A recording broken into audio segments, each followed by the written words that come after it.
Rabotai, 29 Shvat. À partir de ce soir, on rentre dans Rosh Chodesh, la joie.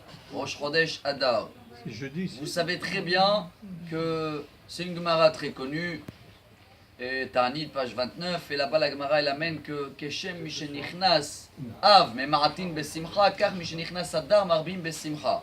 C'est même une halakha dans le Shulchan Aruch que, comme dans le mois d'Av, vous vous rappelez quand il rentre le mois d'Av, si on voit quelqu'un qui mange de la viande ou qui se coupe les cheveux, quelle est notre réaction, nous tous? Allô? On mange pas de viande, Ouais. c'est très bien. Cette semaine, on n'écoute pas la musique. Et je crois qu'on sait attraper les gens, ou on va les regarder un peu bizarre s'ils vont faire ça. Et bien de la même manière, il faut regarder bizarre des gens à partir de ce soir qui n'ont pas la joie. Dès qu'il a une tête, jeune femme, on dit comme ça. Comme s'il mange de la viande à Rosh Chodesh Av. C'est pas pour rigoler. Si on arrive à comprendre cette halakha de cette manière, chers amis, on va avoir un mois extraordinaire. Mais il y a un problème. Comment la Gemara elle dit que dès qu'il rentre le mois de Hadar, il faut avoir la joie. Mais même pour Purim, c'est au milieu du mois. Peut-être il fallait dire que quand le mois d'Hadar se termine, ou quand tu as passé déjà 2 semaines, c'est là qu'il faut être la joie. Imaginez-vous les Juifs à l'époque, il n'y avait pas la joie au début d'Hadar parce qu'ils savaient que dans 2 semaines, il y a un décret de folie. Mais la réponse, c'est que comme la finalité est bonne, tout le mois est extraordinaire.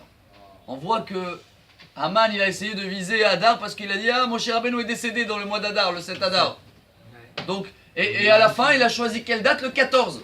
Quel rapport entre le 7 Hadar qu'il aurait choisi le 7? Et à la fin, il n'a pas su que Moshe Rabbeinu est né aussi ce mois-ci. Tout le mois est bon à partir d'aujourd'hui. On termine pour le prouver. Le roi David, il a écrit un livre extraordinaire, un des plus beaux. Chacun de nous est lié à ce livre qui s'appelle Teilim. Vous avez remarqué que peut-être la moitié des Teilim, c'est des prières que le roi David il fait sur des galères qu'il a traversées. Et énormément de galères. Alors pourquoi appeler ce livre Teilim et pas Tefilot? C'est plutôt des prières. Teilim veut dire en français, en hébreu, Teila, louange. C'est comme si qu'il chantait. La réponse est oui. Vous savez pourquoi ce livre il s'appelle Teilim?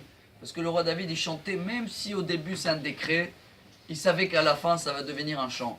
Alors le mois d'Adar, on commence à partir de ce soir, rappelez-vous, et il faut partager absolument ce message et l'appliquer avant tout, hein, pas partager parce que c'est vidéo machin. C'est que comme dans la viande et tout, on fait attention dans le mois d'Av de ne pas le manger, on regarde bizarre les gens qui le font, et bien à partir de ce soir, nous sommes souriants et on regarde bizarre les gens